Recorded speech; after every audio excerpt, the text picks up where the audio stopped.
before we begin. Okay, there we go. Back to live.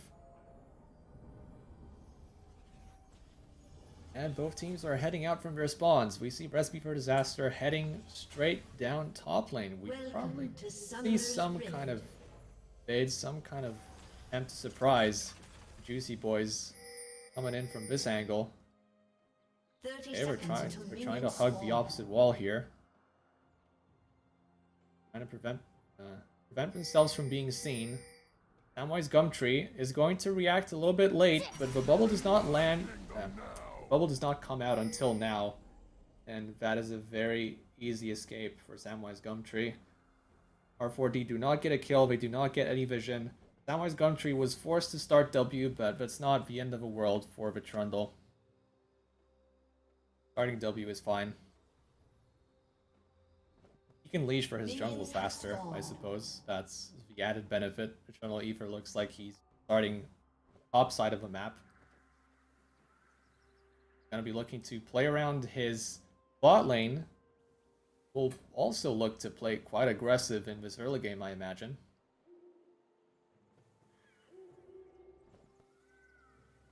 And R4D's jungler, on the other hand, starting from red. Oh yeah, they're both starting on same buff. What I meant to say is he's starting from the opposite side of the map. Of course, new players do like to start on the red buff. It's a very common occurrence. We're gonna see what the Nunu goes for next. Okay, moves on straight to the Raptors. Yeah, there's no window to gank anyone just yet. I think that would be premature from R4D's jungler. Just going to do his Raptors. Then maybe we'll see some action after another camp or so. Bubble lands onto El Mapache level 1.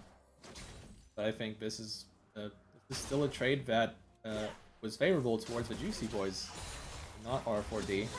Getting level 2 early into this lane. Exhaust already has to be popped to save Winter Stars. El Mapache taking a lot of damage, but it's perfectly fine when Trev can get a trade like this. Both members of R4D in the bot lane quite low already. Meanwhile, we see Luda invading the other jungler. He has the ignite for the added damage. Eternal Ether has to smite just to stay alive, but there's no prio for the Nunu. I think he's in big trouble now. This invade was perhaps not timed correctly. Now there's more fighting. R4D trying to potentially avenge their jungler. First blood comes in for the Ezreal. Eternal Ether has to smite once again just to get more health, but Unidabula gets 2 kills already. And this skirmish, this random fight in the bottom side jungle actually looks very, very good for R4D. So that's gonna be it. No more kills, normal blood will be shed, but it's a huge win for R4D and specifically for Unidabula, one of the members that really you want to put the priority on him, especially when it comes to gold, and the fact that he got those 2 kills plus the red buff is absolutely massive. R4D with this kind of advantage, they can definitely feel a lot better about this early game now. Ezreal, I think, is their insurance policy in this particular instance. So yeah, I kind of chastised Vanunu for going for an invade like this with no bot lane prio, but it turned out to be quite okay. The R4D response was good, and you know, sometimes these random skirmishes can go your way, and the payout in this particular instance is huge. R4D now slowly but surely pushing this wave into the turret.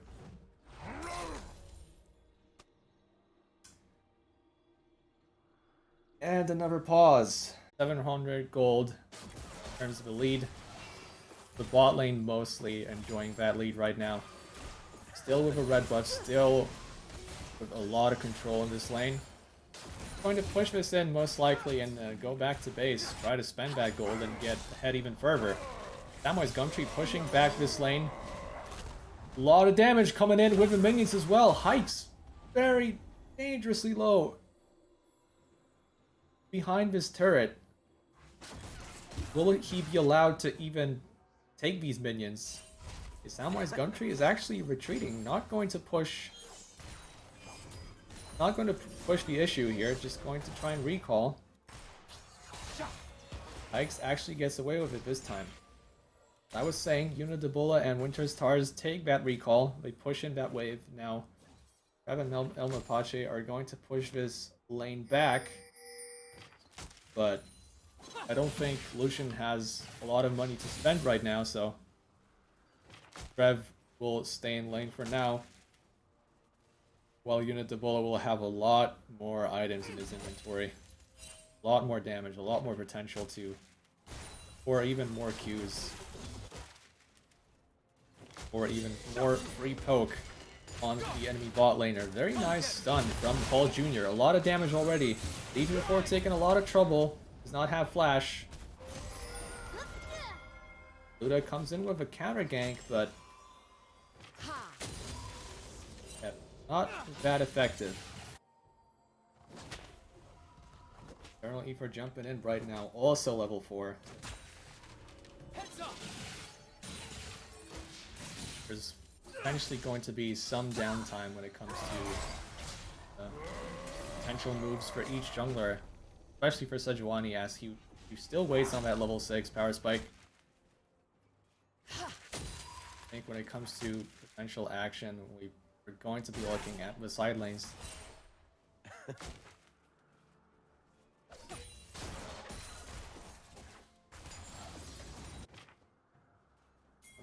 Mysticas versus the Fiora. But as I say that, Fiora actually coming in for the gank. We don't see that very often now, do we?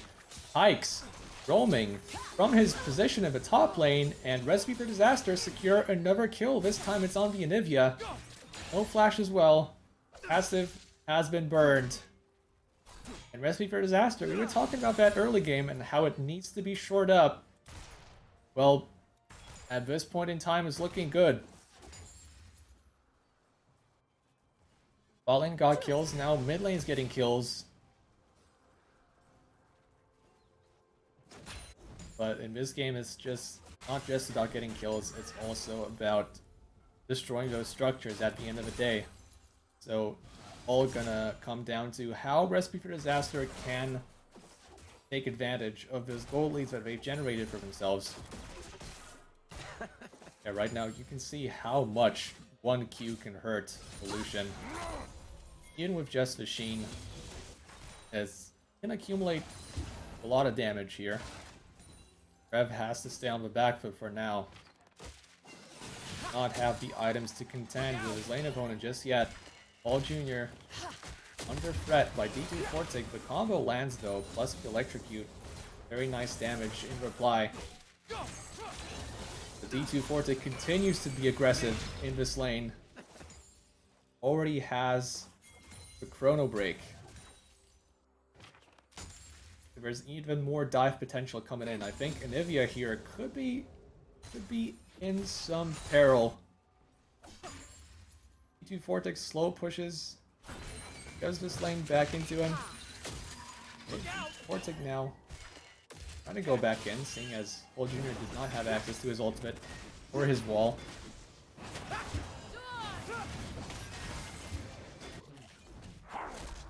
Juicy Boys are actually going to take advantage of this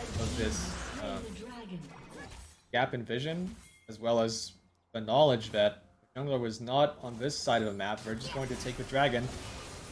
The Herald's still being taken by a Recipe for Disaster, but here comes Eternal Ether with a Glacial Prison. Can R4D secure even 1 kill here? I think they will be quite hurt by this gank. The shutdown already comes in for the Lucian. This is what I was talking about. Very nice by the Juicy Boys. Taking care of this problem. Making sure that the bot lane does not stay behind like this. They get the gank immediately.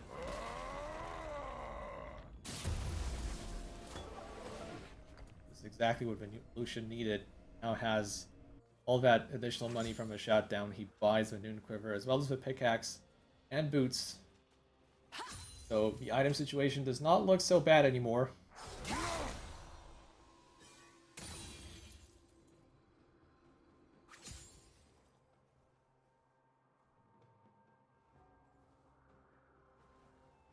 This is the first important step for the Juicy Boys to secure a win just through scaling and superior map control. But right now, they're still at a gold disadvantage. We're going to see another gank right here. Filler from Samwise Gumtree trying to stop the onslaught. The TP comes into Nivea. Nuna's way too far gone in this gank. He does not have flash to disengage. Phase Rush was already used. He's right on top of that turret, but turret hitting him. And yeah, this was very ambitious from R4D, but certainly not the ideal gank that they were hoping for. And Samwise Gumtree gets a kill. Whereas it was supposed to be a Fiora kill originally, not really working out for them.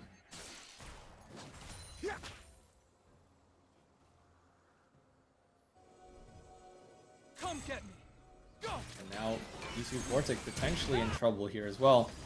So Paul Jr. had to flash away. Now it's Eternal Ether with the assist. Going to flash after the Echo, but he's just going to Chrono Break away. No harm done. It's 2 flashes that were used for the Juicy Boys versus the 1 from R4D.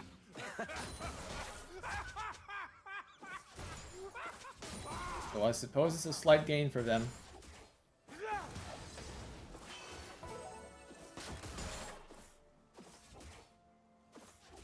But I think still, every minute that passes by for the Juicy Boys here without R4D securing some major win on the map is only going to help them.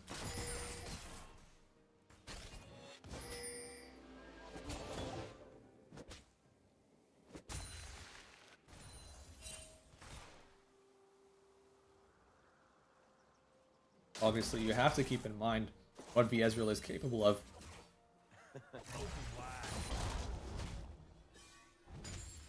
But I think Juicy Boys will be able to handle him if the rest of the map is not snowballed hard enough.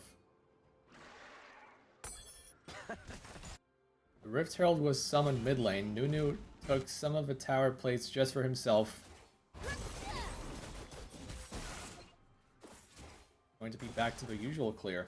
I got 3 rules. You're breaking 2 of them with that.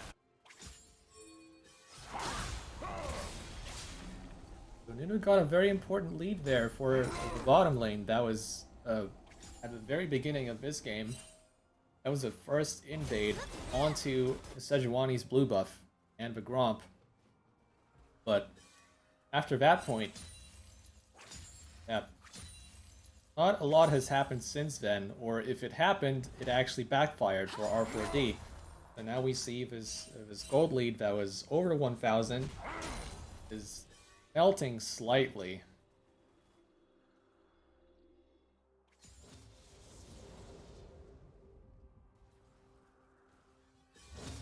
Turret plating will soon fall. Still mostly the mid lane and the bottom lane with their leads, but again, it's about how R4D can execute past this point. See another gank from the Nunu. Can it succeed this time? Using the face rush to chase down the Trundle should be a kill. And Nunu has enough health to tank those turret shots. Hikes gets a very important kill in this matchup. Like I said, if he can stay ahead, I think he's just going to win out on any 1v1 he takes. Very important move for him.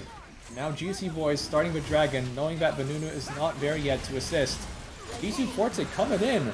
More of a dive, but that was way too early for R4D to do anything about it. Now, at least 1 kill comes in on the Rakan, but it still looks like Juicy Boys are very much in the driver's seat when it comes to this fight. Yuna Debola, pinned down against the wall, has to flash, uses a blast cone as well, but it doesn't matter one bit. Juicy Boys are still the victors in this fight. In the Dragon Pit, they take the Dragon, they take 4 kills in this fight. They will maintain control now on the map. Lucian got some of those kills back as well. I think the situation in the bot lane is now well under control for the Juicy Boys. And that first skirmish that we had that ended so well for R4D, it's slowly falling apart here. Ever since then, I think we have yet to see a fight for R4D that really is theirs from start to finish.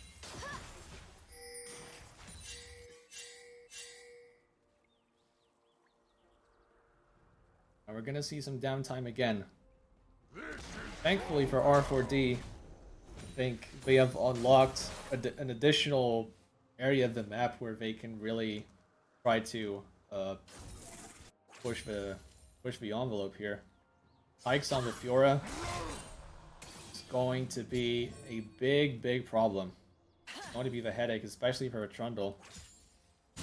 But also, even with Sejuani, if Fiora ever ends up in a 1v2 situation, I think there are multiple abilities that she can riposte with ease. That just makes her an even harder target. Multiple battles now being procced. As I say that, well, if you use a riposte like that, well, there's no way out. Hikes goes way too aggressively at the wrong timing and gets killed for it. It's an easy kill for the bot lane as well. Trev is now on a rampage. That bot lane lead doesn't matter one bit for R4D. D2 Fortic trapped against the wall, now trapped against the pillar, has to chrono break back in, but there's so much terrain that he has to traverse just to get away. The stun lands, but okay, but Nunu comes in just in time to protect his mid laner. But it's still Juicy Boys once again making the play first and reaping the rewards. We also have the Herald. This mid lane tower is going to fall.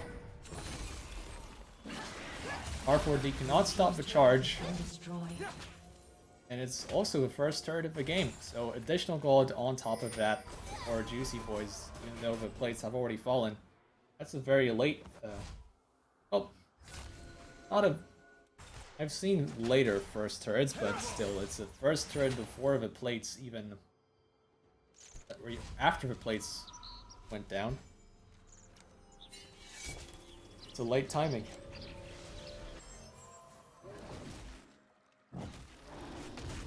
Like I said before this game started, R4D, they will have a harder time navigating through these fights. It's harder for them to engage, it's harder for them to pick off people. It's harder for them to teamfight in general. I think there's more mechanical skill involved as well. The echo has to be on point.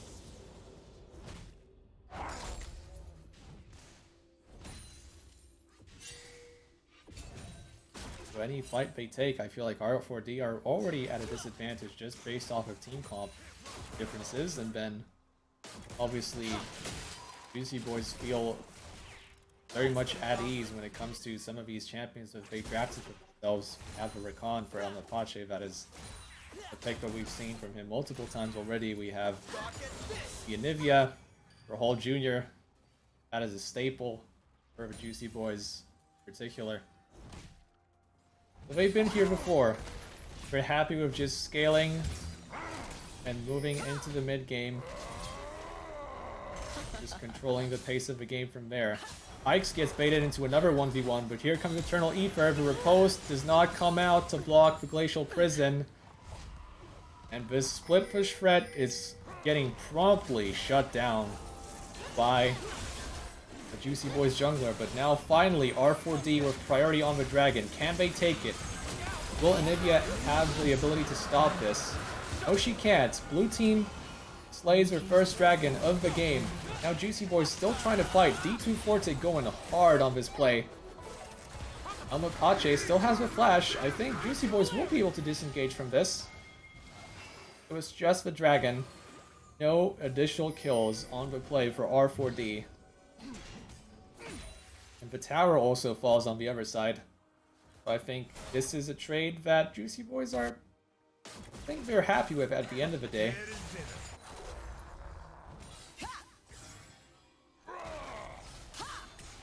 made a play on the other side of the map. They got one kill. They got a turret. They gave a dragon for it, but I think once the next dragon spawns, they will be able to fight for it without much difficulty. Looks like the Lucian will be able to buy his Essence Reaver on this next back. Yes, there it is. That's 2 items already for Trev on the Lucian. Dabula has yet to finish his Manamune here. Running out of base, he has the components, but he does not have the item.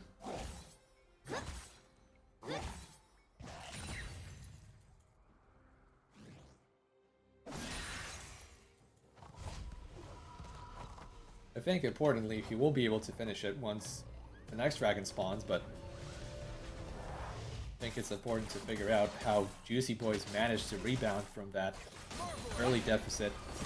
Now their bot lane, the one that is ahead. More fighting in the mid lane here. Winter Star's in a lot of trouble, no summoners.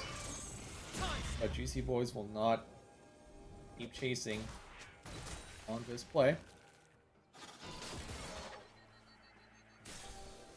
I think that this is that they keep in the back of their mind. There's no real objective to play for right now.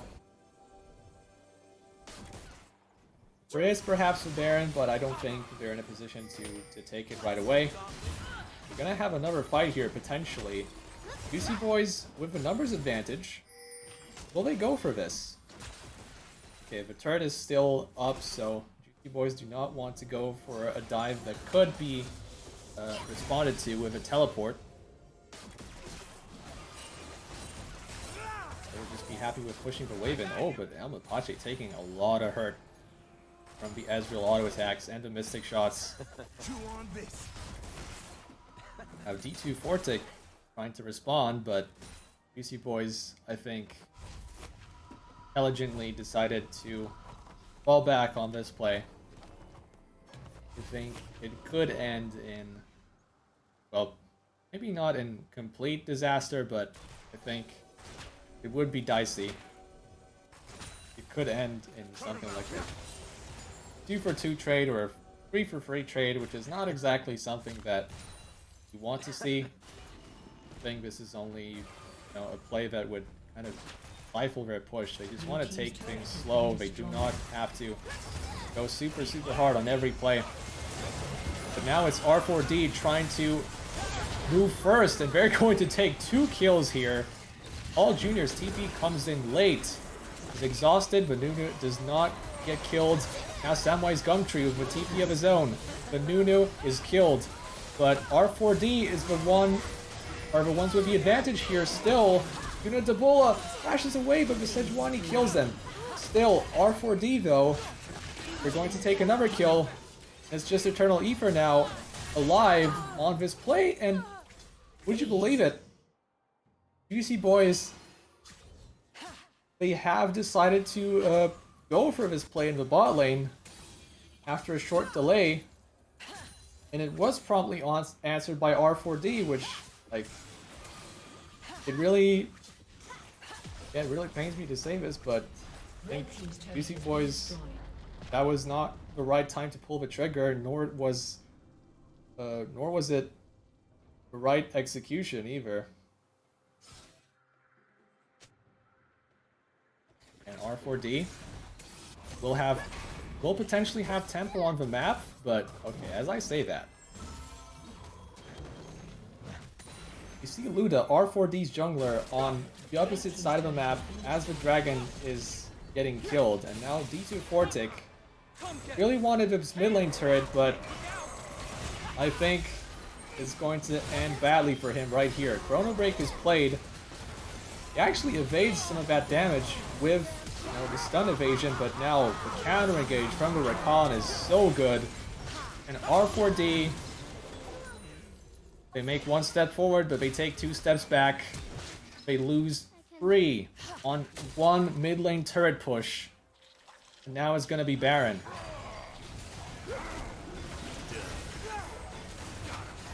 UC Boys decide that they value Baron more than this dragon getting to the soul point. They will trade it, but now it's about how much they can do with this enchantment once they actually get it.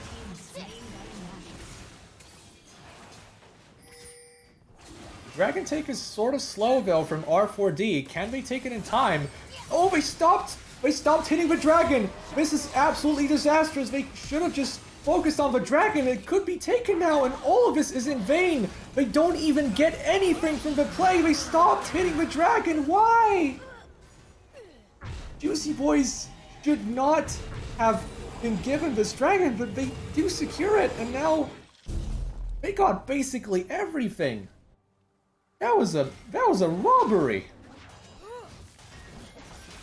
That was a complete robbery from the Juicy Boys. They have Baron, they're at Soul Point, they can take the recalls, they can take it easy, knowing that the next dragon could decide this game, and all R4D had to do was just hit the damn dragon while Juicy Boys are trying to rotate. There was more than enough time, but they did not do it.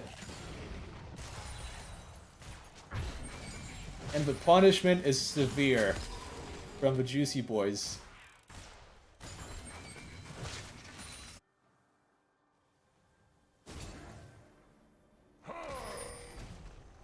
Now with their comp just functioning better overall as a unit, in my eyes, I think they really should have minimal issues with getting more objectives on this map. Now they have 3 people mid, plus Trundle on the side lane. I guess Fiora is still much of a threat to deal with. We're just going to rotate their top laner here and try to look for something. Eternal Ether does have Glacial Prison ready. Will they just focus on the turret instead of a dive? Okay, they will take it. But now the fight could erupt. El Mapache goes in for the engage, followed by Eternal Ether. It's a little bit of an afterthought when it comes to this engage from the Juicy Boys, but I think the cooldowns are short enough that they don't really mind throwing their ultimates out like that at this stage of the game. But okay, past this point, I don't really see them getting any more objectives. Well, they could still get this top lane turret if they rotate fast enough, but I think the bot lane wave is definitely not synced up the way they wanted it to. So maybe Juicy Boys will try to look for a fight instead. If you look at this ward right here, it could be a target for a teleport. So now Juicy Boys still pushing. Baron buff has expired already. R4D will repel this push for now. Trundle now in position to take the bottling turret on the other side. Juicy Boys will just keep going. But they have some gold that they could spend, especially the Lucian could just go to base and get Infinity Edge upgrade right now. Juicy Boys still going for this push. Samwise Gumtree already in trouble though. Fiora is going to force a 1v1 on him. Juicy Boys now looking for the fight, while Fiora is engaged in a fight against Trundle of his own. R4D is going to lose the fight in the bot lane actually. Trundle wins out on that one, but it's R4D who are winning in the top side. And I kind of question the Juicy Boys' decision to stay up for this long in the top lane when the Baron already expired. But it does look like they're going to get some kills in return on the counter engage. This Unidabula now going in super hard with the Nummy, getting the buffs in. Oh, there's no kill to be found for Unidabula. Rev takes a triple. Unidabula puts it all on the line just to secure the kills on the bottom lane, and it does not work out at all. R4D commits so much once again, and they lose out big time. The bottom lane inhibitor falls, but Tier 2 in the top lane falls as well. Yeah, sometimes it's a game of inches, and it Yeah, R4D just lacked the inches. And now, Juicy Boys, once again, looking at the timer, 20 seconds, onto the Ocean Drake. Anivia and Sejuani already on the scene. They will start securing that vision, securing that control over the river. And Anivia and Trundle have such an easy time controlling these choke points. Apparently Ether potentially looking for something already here. Oh, Winter Star's trapped inside of this wall, but perhaps the Juicy Boys have gone in too early here. They will not go for a jungler, actually. Kind of expected them to. Oh, they're going really hard now. Now that they realize that the fight could be theirs, they completely shifted to 6th gear, and they get 4 kills off of his play. Now with a bot lane inhibitor gone, this could legitimately be game over for R4D. It was well fought, but some of these mistakes, some of these mid-game decisions have really made it that much easier for the Juicy Boys to secure the win here. Pikes and Winter Stars are going to defend, and we're going to get 2 kills. And Juicy Boys actually get the win here in the end. Only 6 seconds, sorry, until Unidabula respawns, so... Okay. Again, slightly sloppy from the Juicy Boys. They do not get the win just yet. There's no GG to be had. Although I do believe some were thrown out in the chat already. But TP comes in on the flank. R4D wants to fight for this. Pikes is on top of Trev. Trev is very low. Just about to die. The shutdown is very, very big for R4D. And this potentially has big consequences. Simply because the Ocean Drake is still standing. The Juicy Boys have not secured it. They wanted to go for the end, but they lose the fight after. They do not get the end. And there's no Ocean Soul for Juicy Boys. They will have to wait 5 minutes until they secure that one. Oh, and R4D. They